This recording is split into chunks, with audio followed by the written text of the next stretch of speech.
नमस्कार मैं मजिद मेट्रिक परीक्षा रिजाल्टक लै नतुन नियम হয় এইবাৰ নতুন নিয়মেৰে ঘোষণা কৰা হ'ব মেট্ৰিক পৰীক্ষাৰ ৰিজাল্ট এই বৃহৎ ঘোষণা কৰিছে ৰাজ্যৰ শিক্ষামন্ত্ৰী ডক্টৰ ৰণোজ পেগুৱে এইবাৰ মেট্ৰিক পৰীক্ষাৰ ৰিজাল্টত কি নতুন নিয়ম সংযোজন কৰা হৈছে সকলোবৰ তথ্য এইটো ভিডিঅ'ত জনাম আপোনালোকক খুব এটা গুৰুত্বপূৰ্ণ ভিডিঅ' আপোনালোকে ভিডিঅ'টো হেকলৈকে চাই থাকক আৰু যদি তেওঁলোকে এইটো ভিডিঅ'ত লাইক কৰা নাই তেন্তে এতিয়াই ভিডিঅ'টোত এটা লাইক কৰি দিয়ক আৰু এনেকুৱা ধৰণৰ ভিডিঅ'সমূহ নিতেও চাবলৈ চেনেলটো সাবস্ক্ৰাইব কৰি কাষত থকা বেল আইকনটো প্ৰেছ কৰি ৰাখক ৰাজ্যৰ লাখ লাখ মেট্ৰিক পৰীক্ষাৰ্থীলৈ ডাঙৰ খবৰ এইবাৰ নতুন পদ্ধতিৰে ঘোষণা কৰা হ'ব মেট্ৰিক পৰীক্ষাৰ ৰিজাল্ট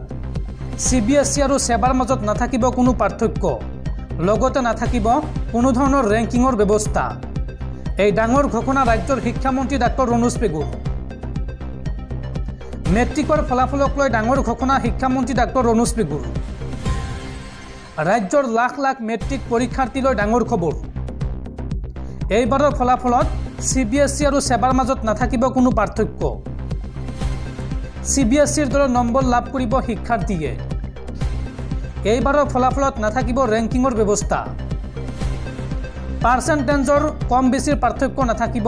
এইবাৰৰ ৰিজাল্টত আৰু শীঘ্ৰেই ঘোষণা কৰা হ'ব মেট্ৰিক পৰীক্ষাৰ ফলাফল অহা 19 অথবা 20 এপ্ৰিলত ঘোষণা কৰা হ'ব মেট্ৰিকৰ ফলাফল